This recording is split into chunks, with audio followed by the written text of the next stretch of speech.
Motivating, Envisioning, Connecting, and Achieving, A Guide to Becoming an Effective Transformational Leader by Leonard Hawkins, Communication 307, Leadership Communication. What is a transformational leader? There go the people. I must follow them, for I am their leader. Alexander LeDroux Roland. Alexander had a very clear point of what he thought a transformational leader was. He thought that a transformational leader was someone that understood their people, understood the needs of their people, and followed the thoughts of their people and paid attention to them. In this presentation, we'll be defining transformational leadership. We'll be going over some character traits of a transformational leader, talking about building a positive ethos, trust components, emotional awareness, emotional intelligence, cultural awareness, a vision, and recap. Defining transformational leadership. Transformational is defined by dictionary.com as something that changes in character or condition. We see this every day. Butterflies, caterpillars transform into butterflies. Plants go through transformations every season. We transform every single day through every interaction that we go through. Leadership, according to dictionary.com, is defined as having the ability to guide someone or something along a way. President Barack Obama guides the country. And the student orientation staff, which is pictured in the middle, they guide incoming freshmen and incoming students towards enjoying our university and learning how to be a better student at our university. Managing versus leading. Management is more about the outcome of the work and how effectively the work is done. But leadership is more about the experiences that you gain, the relationships that you have with the people within your group. It's all about encouraging people, challenging people, motivating and inspiring people. And you all grow together and you learn together. You learn about each other through leadership. There are four very important necessary traits to be a transformational leader: individualized consideration, inspirational motivation, intellectual stimulation, and idealized influence. Individual consideration is creating a feeling of community through inclusion, and all members of a group like to feel like their point has been heard or they have played some part in the process. And that's where individualized consideration comes in, as well as whenever you interact with your followers or your group members, you know what their needs are, what their abilities are, what their cultural influences are. So when you have those conversations with them, and whenever you sit down and you ask them of something, you know what they can do, and they know that you understand their points. It makes them feel valid. Inspirational motivation. Inspirational motivation is all about reminding you about your capabilities and your goals, what you're driving towards. Your motivation starts on a basic level, your needs. Everybody has needs like hunger, shelter, and clothing. Then you have your values, which have developed over your life, and you have goals that you make for yourself. They can change. You can have long-term goals, such as being a motivational speaker, or short-term goals, just like making it home to go to bed. But what an inspirational motivational person does is they push those people past their boundaries and they redefine possible, and they push people to be the best that they can be in a positive way. They reinforce their beliefs. They tell them that they're great and that they have the ability to do these things. Intellectual stimulation is all about growth, whether it's personal or professional. It's all about challenging your followers to think differently. And once there's not a point where someone will stop thinking differently. You will always learn. There's always experiences to learn. And if a person gets to a point where they feel like they're stagnant, then they are no longer growing.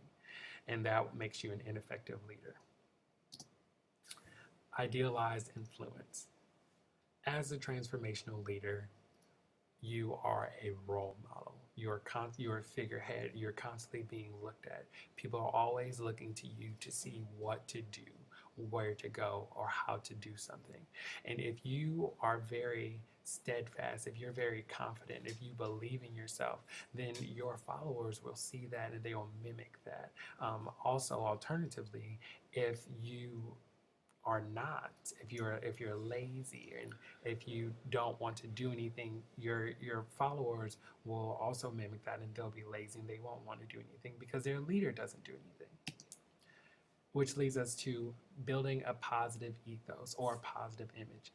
Ethos refers to your credibility or trustworthiness, and it is trust is built up through a number of different ways, which we'll talk about in just a moment in the next slide. But trust is also about your personal image outside of your presentation or speech, such as if people view you as like a public figurehead or a leader in the community, or if people see you as a slacker or someone who doesn't do anything. Um, it's it's all about building the trust within the people, and gaining trust. According to George MacDonald, to be trusted is a greater compliment than to be loved. Here you see these stick people being involved in a trust exercise. This person has to trust all these people a lot in order to allow themselves to fall, because if they didn't trust those people and those people weren't trustworthy, then they would let them fall and they might die. According to Tristan Liu, leading authority on human potential and personal effectiveness, there are 15 components of trust. I have divided all these components of trust into 5 main areas. Free communication, which is comprised of respect, good communication, and listening. And you combine all of these together to help create a forum that allows for the sharing of ideas openly. It allows for everyone to be heard. It allows for all ideas to be stated and to be understood. When you respect people, people respect you. And people will say ideas and they won't be afraid to talk. And they'll say things that they have problems with, and they'll give great ideas. Commitment.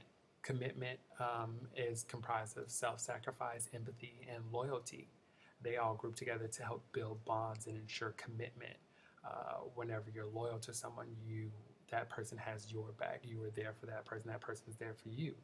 Also, with self-sacrifice, a person will give up something for someone else, and that is a very, very big step because it shows an altruistic nature. There's also empathy, which comes with identifying other people's feelings and being able to feel what they feel and react appropriately, but we'll talk about that in another slide. Responsibility. As a leader, you are held accountable for all of your actions, and whether or not you will maintain your duties or continue to behave that way. Whenever you're responsible, people's trust in you increases. They can depend on you. They know that you'll do your job if you continue to do it over and over. If you continue to come through, if you continue to be responsible, those people believe in you and they trust you. And competence. As a transformational leader, you need to be competent in knowing the team's needs, knowing the primary objective, and knowing your own personal needs, and pushing all of those things together and driving them forward one way. And when you're competent, people know that you know your work. People know that you know what you're doing and how to do it effectively.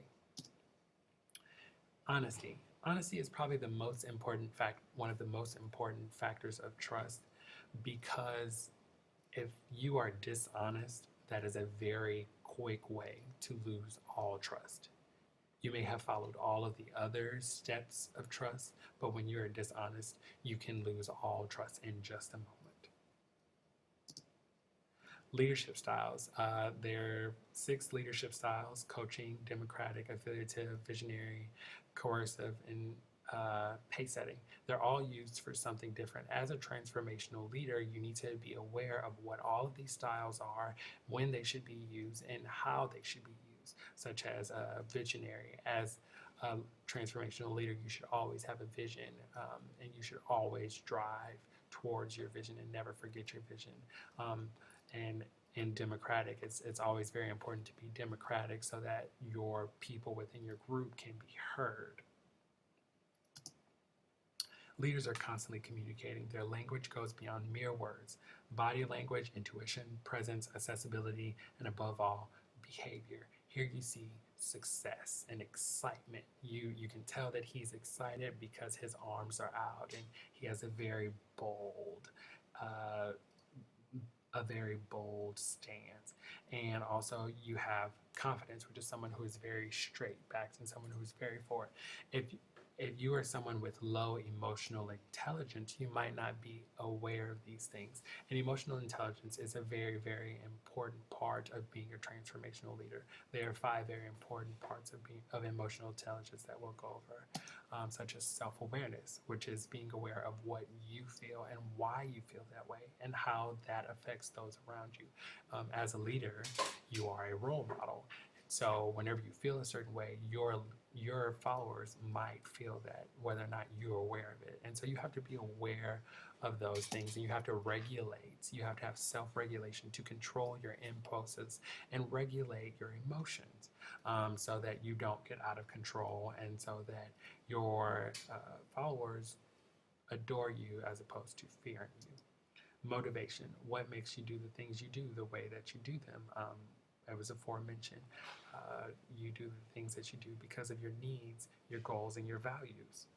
These things drive you, and they also drive your emotional intelligence. A creative man is motivated by the desire to achieve, not by the desire to beat others. Ayn Rand. Empathy, which is one's ability to gauge the emotions of those around them and to react appropriately to those feelings.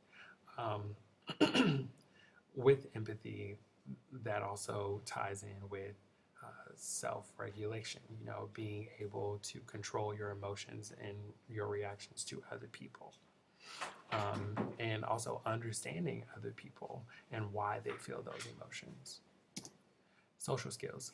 Social skills are imperative to interacting positively with people. You have team building skills, communication skills, basic interaction, and conflict resolution. As a leader, you need all of these skills because you're going to come in contact with all different types of communication situations, as well as you need to be able to generally interact with your followers in general. So you need to be able to talk to them. You need to be able to handle conflicts that may arise.